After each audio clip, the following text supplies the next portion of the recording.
Estamos de volta com o nosso programa, né? Nessa tarde de segunda-feira. Hoje foi especial, né, gente? Esse programa, que legal. E eu recebo ele, Nelson Henrique Batistotti, agora para as notícias de hoje. Boa tarde, Nelson, novamente, né? Salve Maria Imaculada. Novamente, boa tarde, Antoniele. Mais uma vez, também a você que está em casa. Vamos para as principais notícias do Brasil e do mundo.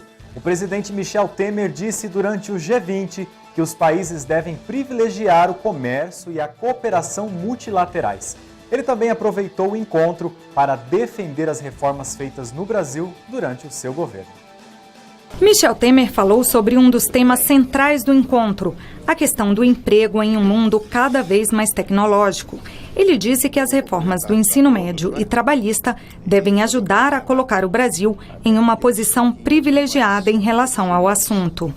Temer também disse acreditar que o presidente eleito, Jair Bolsonaro, não vai retroceder em questões de meio ambiente. Essa questão será devidamente equacionada, porque eu não vejo em nenhuma atitude, digamos assim, do novo governo detrimentosa para o meio ambiente. Ontem, o presidente francês Emmanuel Macron afirmou que as negociações de um acordo de livre comércio entre União Europeia e Mercosul não devem ocorrer caso o Brasil saia do Acordo de Paris sobre mudanças climáticas.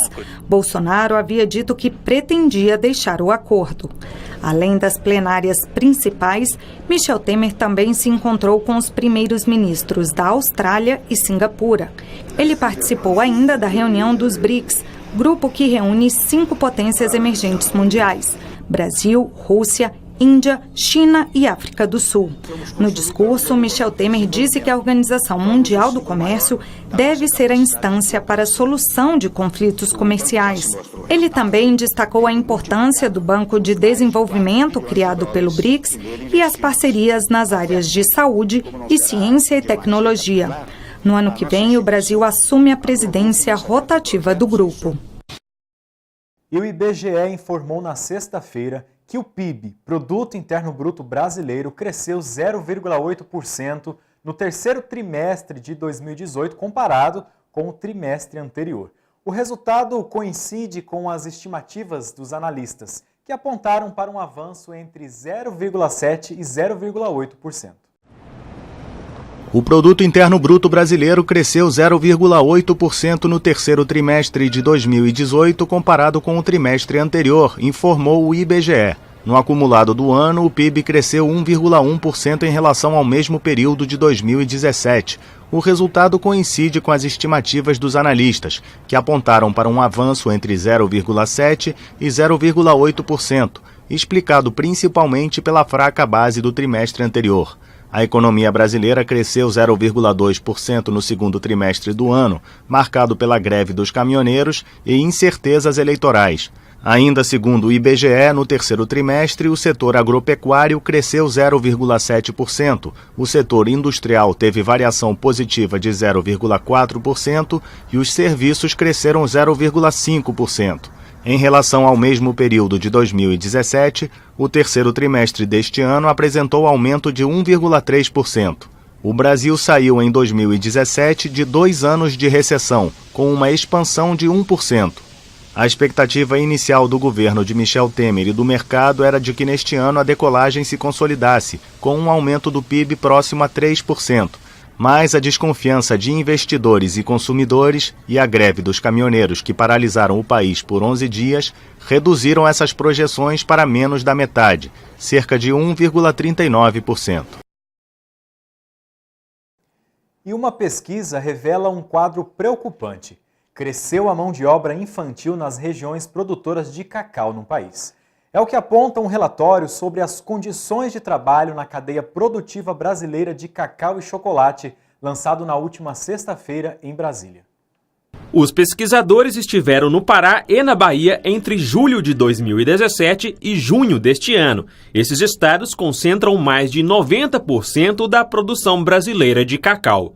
De acordo com o Ministério Público do Trabalho, desde 2010 foram resgatadas nessas regiões 83 pessoas em situação análoga à escravidão, 22 só em 2018, entre elas menores de idade. números que se alinham aos últimos dados do IBGE sobre o tema. Em 2014, um estudo indicou que 8 mil crianças e adolescentes trabalham em plantações de cacau no Brasil. O relatório destaca que o trabalho infantil nas regiões produtoras de cacau cresceu 5% em 10 anos, apesar da tendência de queda no uso da mão de obra infantil em outras atividades. A principal causa apontada é a forte desigualdade entre o topo e a base da cadeia produtiva. Em 1980, o valor pago aos agricultores representava até 16% do preço de uma barra de chocolate. Em 2014, caiu para 6%. O estudo levantou que 3 empresas ficam com 97% do cacau.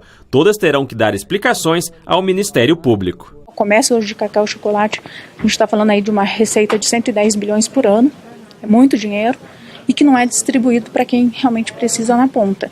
Então, identificar quem é que está lucrando, para que assuma responsabilidades e obrigações de promover o trabalho decente na base da cadeia. O mais interessante também desse diagnóstico foi a identificação de que há boas práticas, ou seja, de que é possível se produzir o cacau de uma maneira sustentável. Informações do Campo Grande News. Utilizar o transporte público em Campo Grande ficou, a partir de hoje, dia 3, 0,25 centavos mais caro. Reajustado, o preço subiu de R$ 3,70 para R$ 3,95. Nas ruas, o aumento não agrada. Usuários desse tipo de transporte afirmam que o valor vai pesar no orçamento. A qualidade, declaram, não acompanha o aumento do passe.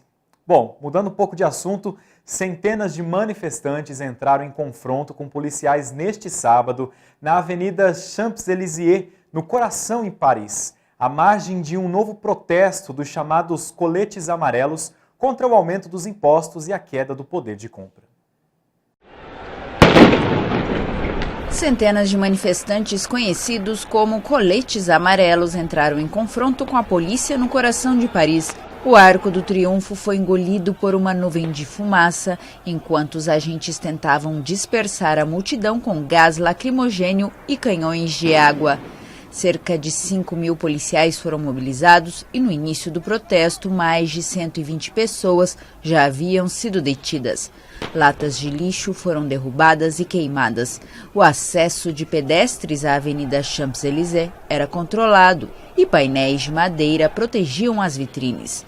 Desde as primeiras manifestações em novembro, o governo tenta atender às demandas do movimento nascido nas redes sociais. Um dia antes do protesto, uma reunião com o primeiro-ministro Édouard Philippe fracassou. Apenas 2 coletes amarelos participaram. Os anúncios feitos por Emmanuel Macron, um dispositivo para limitar o impacto dos impostos sobre o combustível e uma grande consulta, irritaram mais do que convenceram. O movimento tem o apoio de mais de 2/3 dos franceses e de uma petição para a redução dos preços dos combustíveis nas bombas, que ultrapassou 1 milhão de assinaturas. O primeiro Dia Nacional, em 17 de novembro, mobilizou cerca de 280 mil pessoas e o segundo, 106 mil, incluindo 8 mil em Paris. Líderes dos 20 países mais ricos do mundo se reuniram em Buenos Aires para discutir o futuro.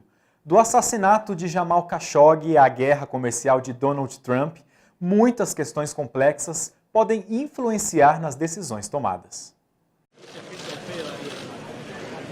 A reunião do G20 começou nesta sexta-feira em Buenos Aires. A 10ª edição do fórum reúne os líderes dos países mais ricos e emergentes em um clima de tensão provocado por guerras comerciais e diferenças entre os membros. O ápice do evento será a reunião no sábado entre o presidente americano Donald Trump e seu colega chinês Xi Jinping. Governos, mercados e empresas dependem dos resultados deste encontro. Vamos nos reunir com o presidente Xi Jinping em breve, mas a maior parte do dia de amanhã vai ser uma grande reunião. Enquanto isso, nossa equipe de pessoas talentosas está trabalhando. Outro protagonista da reunião é o príncipe herdeiro da Arábia Saudita, Mohammed bin Salman, que faz sua primeira viagem oficial desde que o jornalista Jamal Khashoggi foi assassinado no consulado saudita em Istambul. Ele foi visto conversando com o presidente Donald Trump e sua filha Ivanka e apertou a mão do líder francês Emmanuel Macron. Mas a saudação mais entusiasmada veio de Vladimir Putin, em meio a rumores de que os países asiáticos teriam chegado a um acordo para cortar a produção de petróleo.